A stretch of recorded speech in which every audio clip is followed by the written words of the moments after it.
Star Wars doesn't really have anything to do with this knife, but I felt like it needed a special little intro, just a little extra.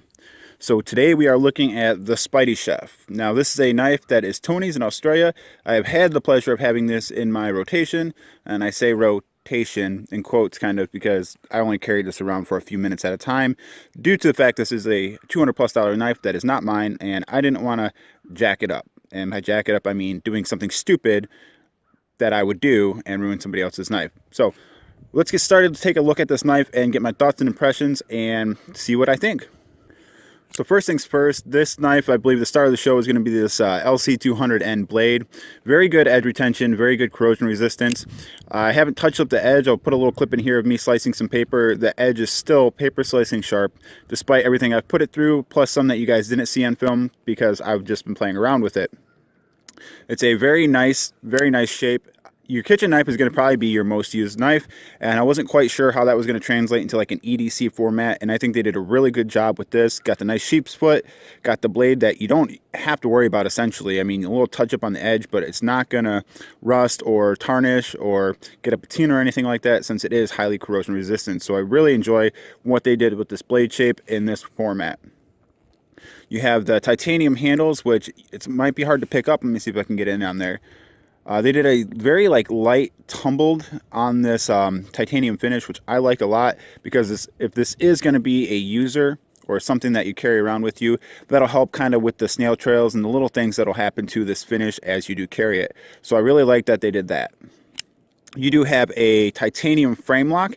As you can see, one of the things that I noticed when I got it out of the box is it does have a little bit of a later lockup, probably about 80%, and there is just a tick of rock stick when you first disengage it. Nothing that I'm too worried about, but curious what your guys' thoughts and impressions are on that.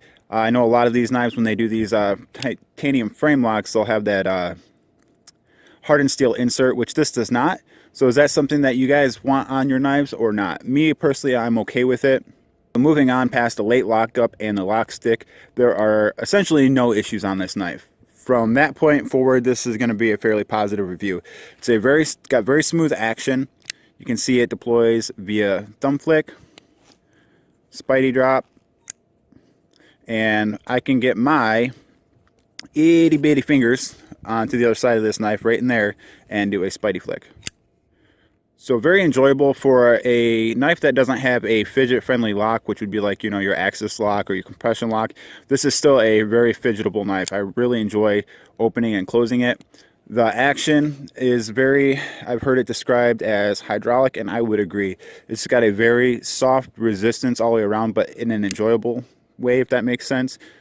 You almost have to handle it, and unfortunately, I know you guys can't handle it through the YouTubes, but handling it would make sense.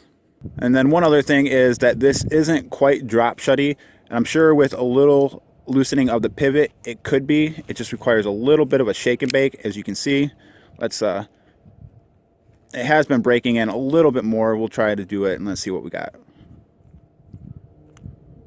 So if that's something that you want, fall shutty, I'm sure you could play around with this. It did come perfectly centered, so I didn't really want to mess with that. It's not my knife, so I'm not going to be taking it apart and messing with the pivot. So you got a great blade shape, great blade steel, really good action. The ergonomics on this are really good. I enjoy how thin this knife is, and that was something when I first opened it. I was really surprised. It's going to be under a half inch, I think 0.4 inches on the blade, the handle. Rewind.